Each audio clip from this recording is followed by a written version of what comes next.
Assalamualaikum warahmatullahi wabarakatuh. Kami dari kelompok KD 3.4 menghargai nilai-nilai Sumpah Pemuda dan maknanya bagi kehidupan kebangsaan di Indonesia pada masa kini, yang membahas materi mengenai pendidikan dan pergerakan nasional, munculnya golongan elit baru Indonesia, tumbuhnya kesadaran awal kebangsaan, organisasi-organisasi kebangsaan, dan Sumpah Pemuda. Kelompok kami terdiri dari 9 orang, yaitu Aditya Rizky Saputra, Agria Putrianti, Bintang Krisna Murti, Cecilia Finli Nugroho, Eri Farida, Jason Winardi Santoso, Hiskia Jetro, dan Popita Mavelin. Selamat menyaksikan. Golongan elit baru di Indonesia nggak tiba-tiba saja muncul tanpa angin tanpa hujan, tapi golongan itu muncul setelah lahirnya kebijakan politik etis di Belanda. Nah, kebijakan politik etis lahir setelah sistem tanam paksa di Hindia Belanda dikritik oleh C. van Deventer, seorang ahli hukum Belanda dan kemudian menjadi tokoh politik etis. Politik etis atau politik balas budi merupakan pemikiran yang menyatakan bahwa pemerintah Belanda memegang tanggung jawab moral bagi kesejahteraan bumi putra. Sebenarnya banyak pihak yang menghubungkan kebijakan politik etis ini dengan tulisan-tulisan dan pemikiran Van Deventer. Salah satunya pada tulisan yang berjudul En Eresschuld atau Hutang Kehormatan, dimuat dalam harian De Gids tahun 1899. Kritikan tersebut berisi perlunya pemerintah Belanda membayar utang budi dengan meningkatkan kesejahteraan rakyat dan negara jajahan. Kritik-kritik ini menjadi perhatian serius dari pemerintah kolonial Belanda dan membuat Ratu Wilhelmina memunculkan kebijakan baru bagi daerah jajahan yang dikenal dengan politik etis. Kemudian terangkum dalam program Trias van Deventer. Kebijakan politik etis serta program Trias van Deventer diterapkan di Indonesia pada masa pemerintahan Gubernur Jenderal Alexander W.F. Edenburgh pada tahun 1909 sampai 1916. Kebijakan politik etis. Irigasi diperlukan untuk memperbaiki taraf kehidupan masyarakat pribumi dalam bidang pangan. Emigrasi dilakukan demi mengirimkan tenaga kerja murah untuk dipekerjakan di wilayah Sumatera. Sedangkan pendidikan atau edukasi dilaksanakan untuk menghasilkan tenaga kerja yang diperlukan negara. Edukasi menjadi program paling berpengaruh bagi masyarakat di Hindia Belanda. Penerapan program edukasi dilakukan oleh pemerintah Hindia Belanda dengan menerapkan pendidikan gaya barat. Pendidikan gaya barat tersebut diterapkan di beberapa sekolah yang didirikan pemerintah Hindia Belanda antara lain. Contoh kebijakan politik etis. Melalui sekolah-sekolah yang menerapkan pendidikan gaya barat tersebut, lahirlah golongan baru dalam masyarakat Hindia Belanda yang disebut golongan elit baru. Golongan elit baru disebut juga sebagai golongan priai. Golongan priai tersebut banyak yang berprofesi sebagai dokter, guru, jurnalis, dan aparatur pemerintahan. Mereka memiliki pikiran yang maju, serta semakin sadar terhadap penindasan-penindasan yang dilakukan oleh pemerintah kolonial Belanda. Selain itu, golongan elit baru berhasil mengubah corak perjuangan masyarakat dalam melawan penindasan pemerintah kolonial. Dari yang tadinya bersifat kedaerahan menjadi bersifat nasional. Inilah titik di mana masa pergerakan nasional dimulai. Kesadaran awal kebangsaan di antara kalangan bumi putra terjadi di awal abad 20. Tentunya hal itu nggak terjadi begitu saja. Ada beberapa faktor yang membuat kesadaran itu muncul. Faktor-faktor tumbuhnya kesadaran kebangsaan Indonesia terbagi menjadi dua, yaitu faktor internal dan faktor eksternal. Faktor internalnya, yang pertama, munculnya golongan elit baru akibat pengaruh bidang edukasi kebijakan politik etis.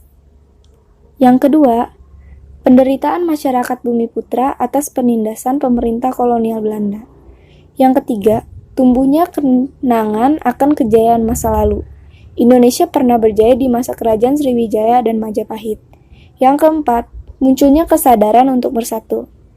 Faktor eksternalnya, yang pertama, masuk dan berkembangnya paham-paham baru di dunia, seperti demokrasi, liberalisme, komunisme, nasionalisme, dan pan-islamisme.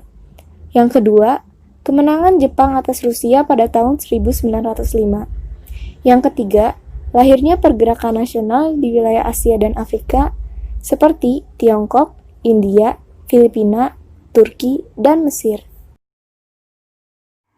Berikut corak perjuangan bangsa Indonesia ketika menghadapi penjajahan di masa itu. Dipimpin dan digerakkan oleh kaum terpelajar.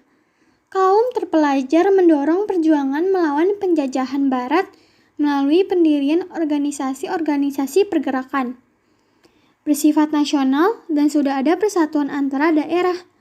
Perjuangan yang dilakukan melalui organisasi berhasil menyatukan masyarakat Hindia Belanda yang terdiri dari beragam suku.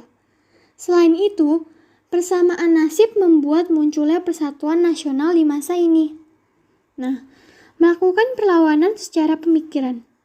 Perjuangan melalui pemikiran muncul karena masyarakat Bumiputra sadar bahwa kekuatan persenjataan tidak mampu mengalahkan pemerintah Hindia Belanda. Alhasil, perjuangan beralih melalui pemikiran yang muncul dalam berbagai cara. Mulai dari kampanye lewat pers, rapat akbar, tulisan, hingga menolak bekerja sama dengan pemerintah kolonial. Terorganisir dan ada kaderisasi yang jelas. Perjuangan melalui organisasi berhasil menciptakan kaderisasi anggota. Melalui kaderisasi anggota, faktor kepemimpinan dan perjuangan tidak lagi terfokus pada pemimpin yang karismatik, karena akan selalu muncul pemimpin dari kaderisasi yang dilakukan oleh organisasi. Memiliki visi yang jelas yaitu Indonesia Merdeka. Perjuangan masyarakat Bumiputra di masa ini memiliki tujuan yang jelas, yaitu Indonesia Merdeka. Bangsa kita ini dijajah dan ditindas oleh pemerintah kolonial Belanda selama ratusan tahun. Hal itu membuat lahirnya organisasi-organisasi kebangsaan pada kurun waktu 1908 sampai 1920. Munculnya beberapa organisasi menjadi sebuah tanda mulainya pergerakan nasional. Terdapat 3 organisasi penggerakan nasional yang lahir pada periode ini, yaitu Budi Utomo, Sarekat Islam, dan Indische Partij. Yang pertama, Budi Utomo. Budi Utomo adalah organisasi modern pertama yang berdiri pada tanggal 20 Mei 1908.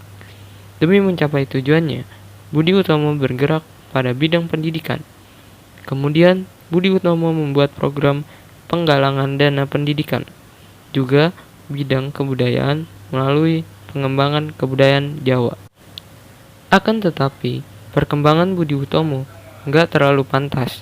Soalnya, ruang lingkup mereka terlalu sempit, hanya berfokus pada Jawa dan Madura, sehingga mereka kalah pamor dengan organisasi Sarekat Islam yang secara keanggotaan terbuka bagi berbagai kalangan masyarakat tanpa ada batasan wilayah.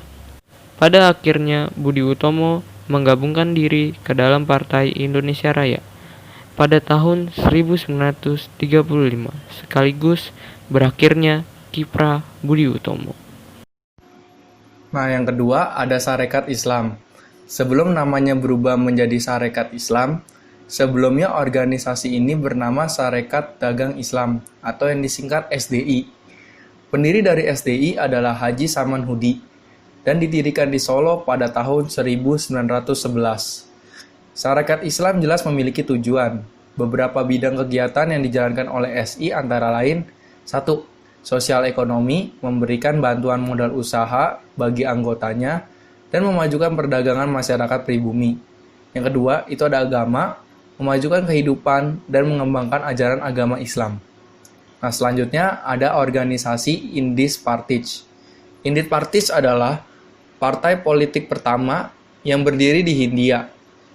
Demi mencapai tujuannya, Indische Partij banyak berkecimpung dalam tanah politik, seperti mengkritik kebijakan-kebijakan yang dikeluarkan pemerintah Hindia Belanda. Indische Partij banyak mengeluarkan tulisan kritikannya terhadap pemerintah Hindia Belanda. Melalui surat kabar yang sering dipublikasikan, salah satu tulisan yang paling terkenal adalah tulisan dari Suwardi Suryadiningrat berjudul Al Elka Eens Nederlander Was di surat kabar The Express pada tanggal 13 Juni 1913. Akibat kegiatan-kegiatan organisasi ini yang terlalu keras dan menantang, pemerintah kolonial Belanda pada Desember 1913, Indispartits dilarang melakukan kegiatan serta tokoh 3 serangkai diasingkan ke Belanda.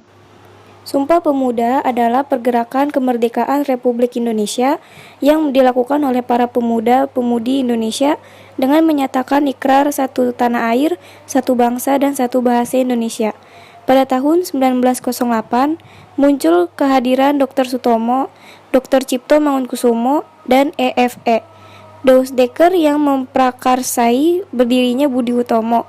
Tujuannya adalah untuk memajukan pendidikan, peternakan, pertanian, dan budaya. Organisasi tersebut adalah cikal banyak dari terjadinya pergerakan kemerdekaan Republik Indonesia dan organisasi-organisasi kepemudaan seperti Jong Betawi, Jong Ambon, Jong Minahasa, Pemuda Timur, Jong Java, dan Sekar Rukun.